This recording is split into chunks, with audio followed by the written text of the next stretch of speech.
ล่าสุดทีมงานเพชรลำเพลินหู้ข่าวว่าพอภูศรีวิไลพอของน้องธิดาลาวออกมาประกาศอย่างชัดเจนยินดีเปิดบ้านต้อนรับทีมงานพลพโอ้โหออกมาดีใจกันยกใหญ่ว่าสั้นเดสวัสดีสบายดี FC แฟนคลับมัดสุภูทุกคนก็แล้วกันมาพบมาพ่อกันอีกคลิปแล้วเนาะบางกี้นี่เฮาเฮ็ดอีกคลิปนึงไปก็เป็นคลิปพ่อพูดศรีวิไลได้ยินข่าวว่าทั้งเพชรลำเพลินเพิ่นอยากมาแต่เพิ่นเก่งอกเก่งใจเนาะเพิ่นบ่กล้ามาเพราะว่าบ่ทันสิ้นบ่ทันเคยกันเทื่อให้พบให้พ่อกันอีกข่าว2ข่าวก่อนจึงจะมาพบมาพ่อกันว่าซั่นเด้พอพูกับบอลอซ่าประกาศโพสต์เคลื่อนไหวเนาะ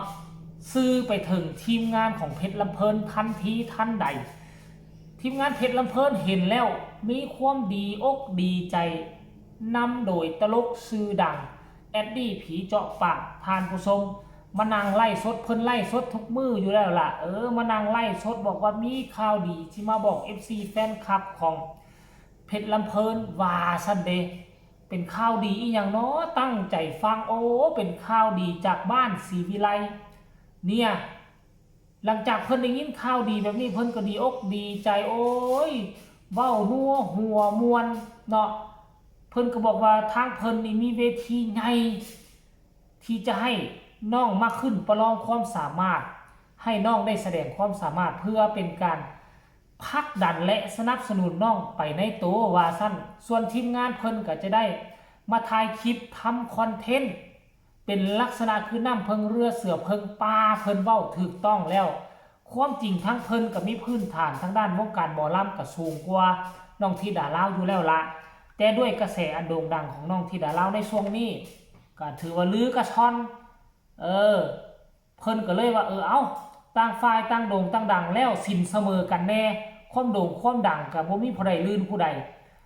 คันสิไปหาผู้ดังเปี้ยงป้างเพิ่นก็อาจจะบ่เห็นหัวเฮาอาจจะบ่แนมเห็นคุณค่าเฮามันอาจจะเฮาอาจจะบ่เหมาะสมกับเขามาหาน้องธิดาลาวนี่แหละวะเนาะกระแสกับพ่อไปพ่อมาน้ำกันได้มันก็เลยเกิดขึ้น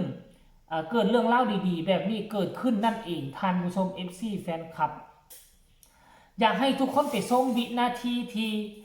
ตลกชื่อดังประจำวงเพชรลำเพลินหู้ข่าวว่าพอภูศรีวิไลเปิดบ้านต้อนรับเพิ่นจะดีอกดีใจ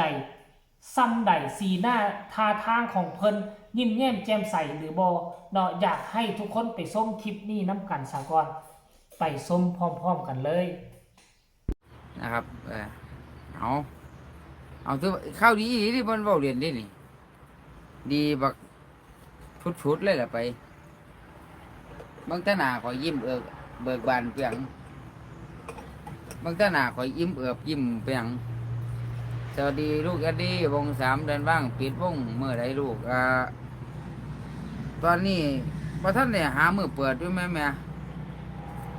บ่ทันได้มือเปิดอยู่จังสภาพปิดได้ถั่วอันมานี่เป็นงานเจ้าภาพซื่อๆบ่ทันได้เปิดเตรียมฤดูกาลซื่อๆครับไปเอิ้นหมู่มากกว่าว่าซั่นยิ้มเปื่อยๆอยู่ซั่นว่าเอามีข่าวดีข่าวดีข่าวใหม่ทันกระแสย่างเข้าไปเขากับไปไทยคอนเทนต์น้ำนองพร้อมFC น้องก็สิได้เห็นคอนเทนต์จากISD ก็คือว่าเฮาก็ช่วยส่งเสริมน้องเขาไปงำแม่นเป็นการโฆษณาไปพร้อมก็คือว่าช่วยกัน2กำ2ไฟงำกับเพิ่นเฮียเสียกับเพิ่นป้าข่อยก็เจ้าอาศัยเขาช่วยกันแม่นบ่กันเพิ่นอาศัยเฮาอาศัยเพิ่นอาศัยเฮาจ้างคนจ้างช่วยกันเพิ่นก็มีกระแสเฮาก็มีเวทีใหญ่ให้ได้ขึ้นเหยียบได้ขึ้นร้องขึ้นรำได้ขึ้นโชว์ผลงานเพราะฉะนั้นเฮาก็เพิ่นสู้เฮาสู้เพิ่นช่วยกันประชาสัมพันธ์เป็นข่าวสารบ้านต่อไปครับผมนะครับสำหรับบ้านน้องบ้านฮักน้องที่ดาราบ้านฮักน้องที่ดาราบ้านฮักอาจารย์ภูศรีวิไลครับกับฝากพ่อแม่ช่างบ้านฮักน้องที่ดาราบ้านฮักศรีวิไลย่ำไก่เอากันนะครับเนี่ยจากเป็นลำพ้นย่ำแมงครับเนี่ยจากเป็นลำพ้นย่ำซอย3ถนนบัตรในวันที่2น้องที่ดาราสิมาขึ้นเป็นลำพ้นเวทีใหญ่ก็ฝากพ่อแม่ซอย3ถนนบัตร119คะแนนนะครับจากที่เพจเป็นลำเพลินแฟนเพจนะครับพี่น้องเนาะนี่คือข่าวสาร จากนี้เป็นต้นไปก็คือขันร่างมือก็คือสิโทษออกไปก็สิไปผูกพันสามัคคี ใช่แล้ว อาจจะมีโปรเจกต์อหย่างดีๆร่วมกันนะครับ อันโปรเจกต์นี่ว่ามันโปรเจกต์ที่ให้อหย่างใหญ่โตหัวสารหรอกก็จะเป็นโปรเจกต์เล็กๆน้อยๆตามสไตล์ของทุกฝ่ายเนี่ยไปต่อไปเพื่อห้องที่สามารถช่วยกันสั่งกระแสช่วยกันได้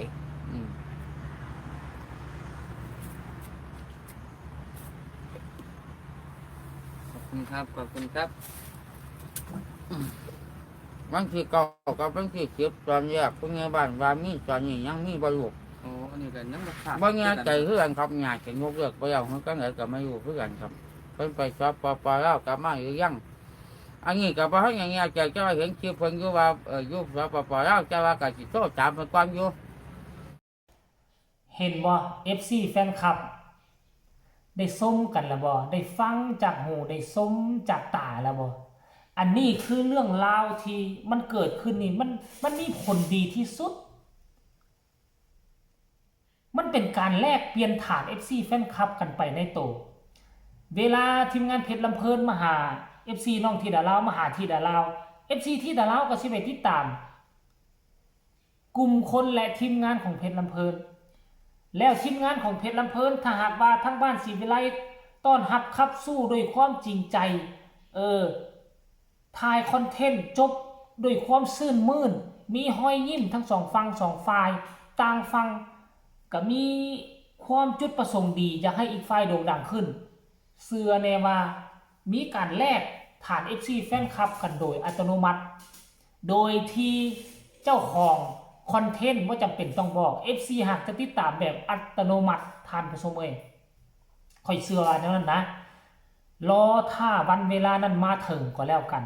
พร้อมที่จะโด่งจะดังพร้อมที่จะเปี้ยงจะปังไปพร้อมกันแน่นอนสำหรับค่อยคิดว่าแบบนั้นนะท่านผู้ชมFC แฟนคลับเนาะบ่ว่าจะเป็นทั้งเพชรลำเพลินบ่ว่าจะเป็นบ้านศรีวิไลเข้ามาเห็นคลิปนี้แล้วให้ทุกคนกดไลค์กดแชร์กดติดตามเอาไว้เนาะถ้าพวกเจ้าบ่กดติดตามฮอดมือที่เขาเจ้ามากลายเป็นกระแสโด่งดังแล้วค่อยเฮ็ดคลิปเฮ็ดข่าวกระจายข่าวออกไปพวกเจ้าจะพลาดโอกาสได้ชมเนาะวินาทีเขาเอิ้นว่าวินาทีบ้านเพชรลำเพลินมาบุกตามหาน้องที่ดาลาวอยู่นอนนาคาเฟ่ได้ท่านผู้ชมเนาะสำหรับคลิปนี้ก็น่าจะฝากฟังเอาไว้ซ้ำนี้แหละท่านผู้ชมถือว่าเป็นข่าวดีทั้งสองบ้านศรีวิไลบ้านเพชรลำเพลินนะใครเป็น FC ก็ฝากกดไลค์กดแชร์กดติดตามที่สำคัญอย่ากดข้ามโฆษณามีคำตำหนิติชมคำคิดคำเห็นคือแนวใดอยากส่งข่าวอยากแสดงคำคิดคำเห็นต่อเรื่องนี้คอมเมนต์มาได้ทางใต้คอมเมนต์สำหรับคลิปนี้น่าจะลาทานผู้ชมไปก่อนสบายดี